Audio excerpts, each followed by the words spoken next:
하나님 말씀 마가복음 10장 32절에서 45절의 말씀입니다. 마가복음 10장 32절에서 45절의 말씀 우리 한 목소리로 같이 읽도록 하겠습니다. 시작. 예루살렘으로 올라가는 길에 예수께서 그들 앞에 서서 가시는데 그들이 놀라고 따르는 자들은 두려워하더라.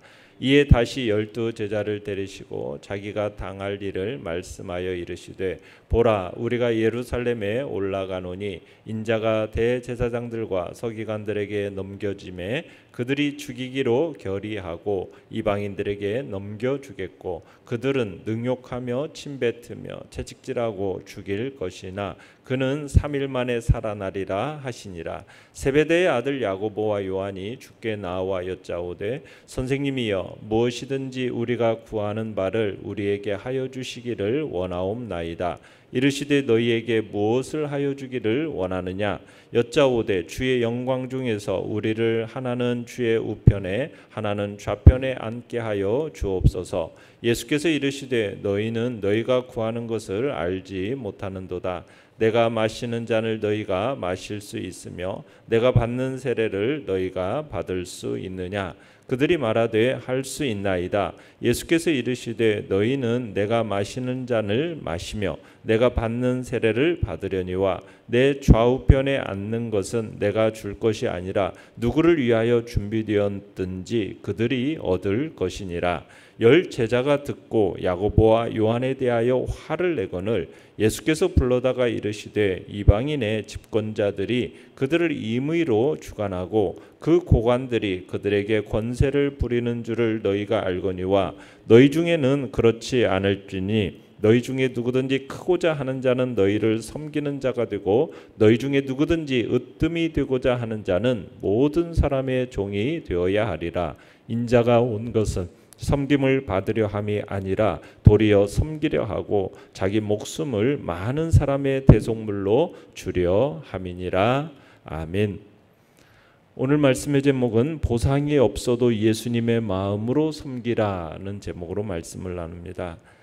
오늘 본문은 예수님께서 예루살렘으로 올라가시는 길에 노중에서 다시 세 번째로 순환 예고를 주십니다. 주님의 3차 순환 예고인데요. 앞선 두 번째 예고보다도 훨씬 더 구체적인 내용을 담고 있습니다. 예수님의 죽음이 유대 종교 지도자들에 의해서 결정된 후에 이방인에 의해서 집행될 것 그리고 능욕을 받게 될 것 이런 상세하게 예고하고 있는 것을 우리가 보게 되는데요. 32절을 다시 한번 읽어보겠습니다. 시작. 예루살렘으로 올라가는 길에 예수께서 그들 앞에 서서 가시는데 그들이 놀라고 따르는 자들은 두려워하더라. 이에 다시 12 제자를 데리시고 자기가 당할 일을 말씀하여 이르시되. 자, 예수님께서는 지금 이제 하나님의 임재적 처소가 있는 성전이 있는 거룩한 성 예루살렘을 향해서 이제 나아가십니다. 목적이 뭡니까? 자신의 몸을 산제사로 드릴 어떤 종교적인 목적을 위해서 지금 죽음을 향해서 고난의 길을 가고 계시는 거죠. 예수님께서는 자신이 인류의 대속의 죽음을 당해야 할 것을 아시면서도 하나님의 뜻에 순종하는 걸음을 지금 걸어가시는 겁니다. 그 고난의 길을 자발적으로 지금 걸어가고 계시는 거예요. 예수님께서 예루살렘의 그 걸음을 재촉하면서 제자들 앞에 서서 가셨다. 지금 그렇게 되어 있죠. 그런데 제자들이 그 모습을 보고 놀라고 두려워했다라는 표현을 쓰고 있어요. 제자들이 왜 놀라고 두려워했겠습니까? 예수님께서 예루살렘을 향하여 앞장서서 걸어가시는데 그 이 행보가 거침없는 모습이었기 때문입니다. 지금 제자들도 알고 있어요.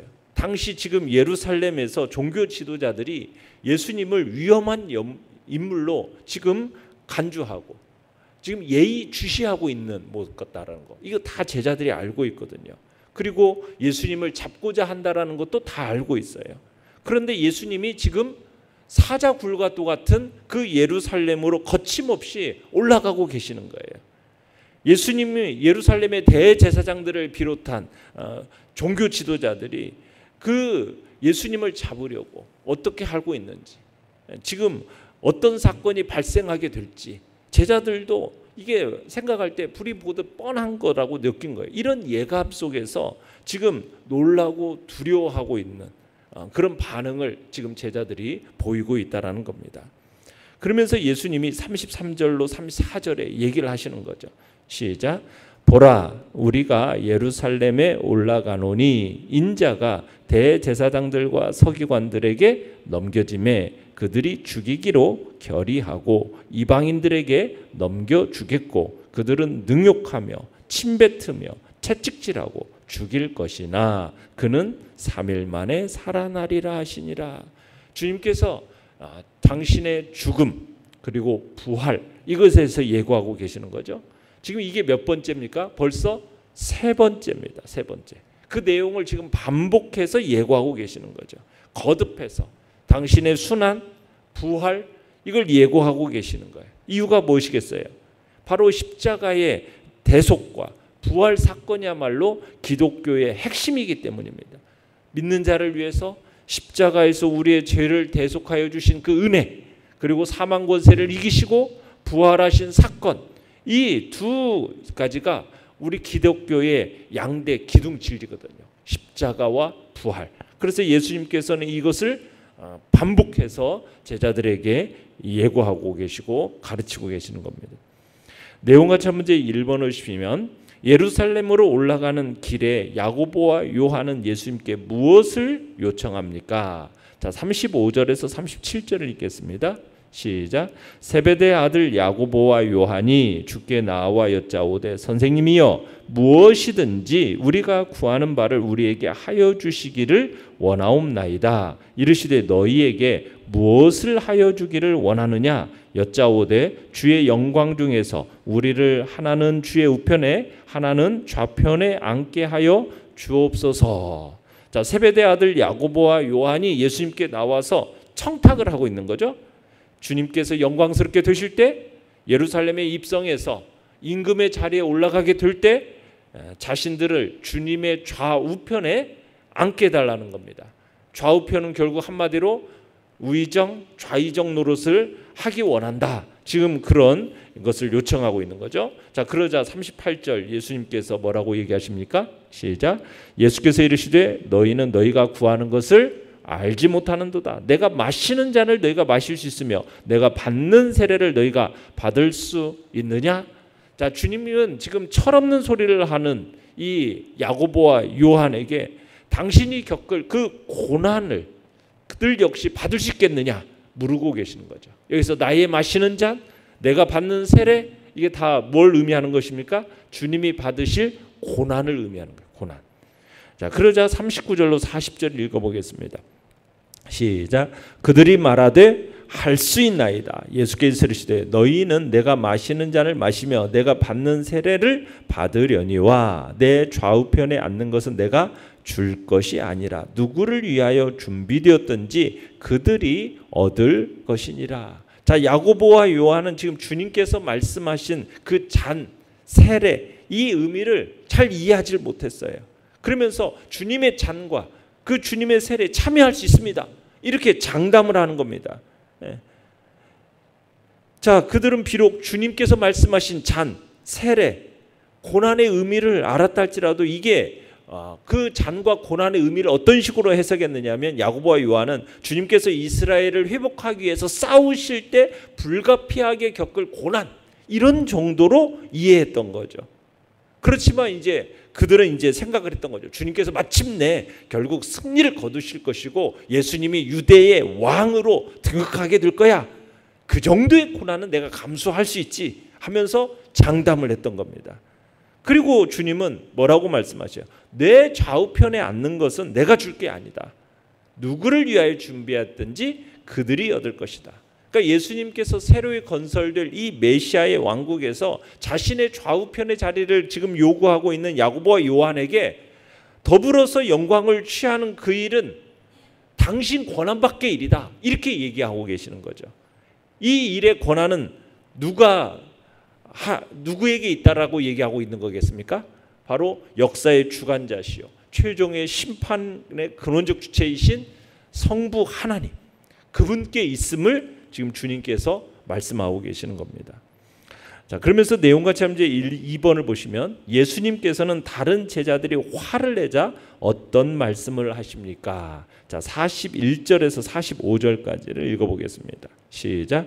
열 제자가 듣고 야고보와 요한에 대하여 화를 내거늘 예수께서 불러다가 이르시되 이방인의 집권자들이 그들을 임의로 주관하고 그 고관들이 그들에게 권세를 부리는 줄을 너희가 알거니와 너희 중에는 그렇지 않을지 너희 중에 누구든지 크고자 하는 자는 너희를 섬기는 자가 되고 너희 중에 누구든지 으뜸이 되고자 하는 자는 모든 사람의 종이 되어야 하리라. 인자가 온 것은 섬김을 받으려야 함이 아니라 도리어 섬기려 하고 자기 목숨을 많은 사람의 대속물로 주려 함이니라.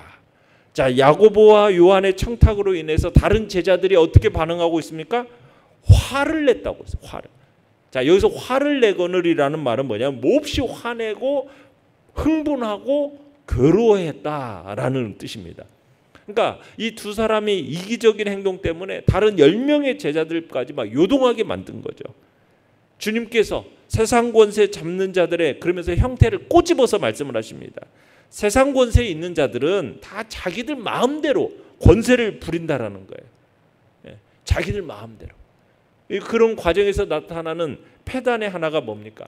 자기 마음에 들거나 자기에게 아부하는 자들은 높은 자리에 막 앉히는 그런 일들이 일어나지 않습니까? 그러니까 자기 마음대로 임의로 이런 일들 주관하고 권세를 부린다라는 거죠. 그런데 예수님께서는 12 제자들에게 뭐라고 얘기하시는 거예요? 크고자 하는 자는 너희를 섬기는 자가 되고 너희 중에 으뜸이 되고자 하는 자는 모든 사람의 종이 되어야 한다. 여기서 모든 사람의 종이 된다라는 것은 절대적으로 낮아져야 된다라는 것을 절대적으로 가장 낮은 자가 되어야 한다. 정말 너희들이 으뜸이 되고자 한다면 이 얘기는 뭐예요? 이 세상의 가치관을 다 버리고 스스로 낮아지신 예수 그리스도를 본받을 때 이 일이 가능함을 얘기하는 거죠. 그러니까 예수님께서는 자신이 많은 사람의 죄를 대신해서 자신의 목숨을 바치러 이 땅에 오셨다. 이 말씀을 제자들에게 화를 내고 지금 흥분하고 지금 정말 괴로워하는 제자들에게 바로 주님 안에서 크고자 하고 정말 으뜸이 되고자 하가 누구인가 그러면서 예수님 자신이 어떠한 모습을 하기 위해 이 땅에 오셨는지를 설명하고 있는 겁니다. 자, 연구와 묵상 문제 3번입니다. 야고보와 요한은 왜 예수님께서 십자가 고난과 부활에 대해 말씀하셨는데도 이해 못하고 이기적 욕망만 충족하려 합니까? 야고보와 요한은 예수님이 고난의 메시아인 줄을 알지를 못했기 때문에 고난의 메시아. 그러니까 예수님을 이스라엘을 어떤 정치적으로 구원할 메시아 이런 분으로 생각했기 때문에 십자가의 고난과 부활에 대해서 말씀하셔도 이해하지를 못하는 겁니다. 그냥 이기적인 욕망만 충족시키려 했던 거예요. 정치적 메시아가 누리는 그 영광 가운데 그저 자신들이 머물기를 원했던 거죠. 그 영광을 예수님이 가져다 줄 것을 생각했기 때문에 이런 요청을 하고 있는 겁니다. 그러니까 예수님이 지금 예루살렘으로 올라가시면은 메시아의 왕국을 세울 거다. 정치적으로 지금 로마의 압제에서 있는 이 우리들을 해방시켜서 이제 로마 군대는 다 물리치고 그리고 이제 새로운 나라를 건설하게 될 때 이제 우리 유대는 해방되어서 예수님이 왕으로 등극하시면 그때 우리는 좌우편에 앉을 것을 요청하고 있는 그런 모습을 기대하고 있었던 겁니다. 느낀 점 4번입니다. 예수님께서 십자가 고난을 말씀하셨지만 깨닫지 못하고 자신의 이기적 욕망만 충족하려는 제자들의 모습에서 무엇을 느낍니까? 우리의 세속적인 가치 기준을 버려야 함을 느낍니다. 세속적 가치 기준. 세상의 질서 체계에서는 큰 자가 섬김받고 권세 있는 자가 모든 것을 주관하는 것이 세상 질서입니다. 그러니까 우리가 살고 있는 사회를 보십시오. 이게 다 공동적이잖아요. 가난하고 힘없는 사람이 대접받는 사회가 아니죠. 그건 다 이상 속에서나 존재하고 현실과는 거리가 멀지 않습니까? 그러다 보니 그런 모습이 교회 안에서도 동일한 모습들로 종종 나타나는 것을 보게 돼요.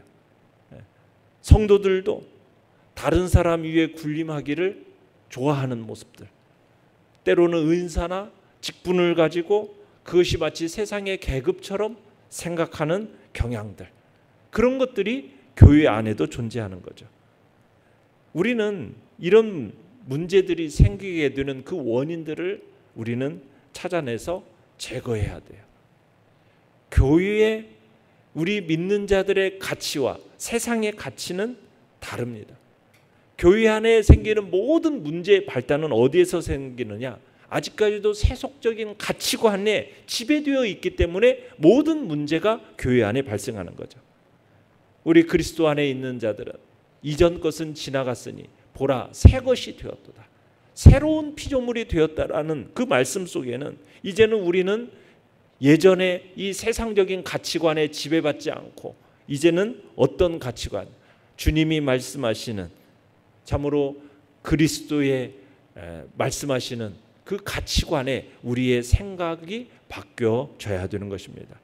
우리가 이 세상의 가치관에 지배받지 않고 그리고 이 세상에 속한 것들에 연연하지 않고 정말 우리 주님의 그 가치관, 십자가에서 나를 위해 자신을 희생하심으로써 완벽한 섬김의 모범을 보여주신 그 주님, 그 주님의 발자취를 우리도 따라가면서 낮은 자세로 이웃을 섬기는 주님의 제자의 모습으로 우리가 살아가겠다는 결단이 있어야 할 것입니다. 주님께서 섬김의 사역을 중하게 여기신 것처럼 우리도 언제 어디 있든지 항상 섬기는 자의 위치에 처신하도록 힘써야 하겠습니다. 결단과 적용 5번입니다. 보상과 인정도 없지만 주님을 사랑하는 마음으로 누군가를 섬겼던 적은 언제입니까? 예수님처럼 낮은 자리에서 묵묵히 다른 사람을 섬기기 위해 무엇을 실천하겠습니까? 우리가 교회 안에서 직분을 위해 수고하는 일이든 내 것을 희생해서 불우한 이웃을 구제하는 일이든 또 신앙을 위해서 때로는 받는 박해든 모두가 다 주님께 정말 주님과 함께 영광을 얻기 위한 필수 과정이다라는 사실을 기억해내면서 보상 없이 정말 예수님의 마음으로 오늘도 섬기는 자리에 있겠다 결단하며 나가시기를 간절히 바랍니다. 오늘의 기도 같이 읽겠습니다. 시작. 예수님의 사랑을 본받아 낮은 자세로 이웃을 섬기는 삶을 살게 하소서. 아멘. 말씀을 생각하며 기도하시고요. 연약한 우리의 지체들을 위해서 기도해 주시기를 바랍니다. 그리고 오늘 수요 예배 가운데도 하나님이 주시는 풍성한 은혜를 놓고 기도해 주시기 바랍니다. 주여, 우리 세 번 부르짖으면서 간절한 마음으로 기도하며 나가겠습니다. 주여, 주여.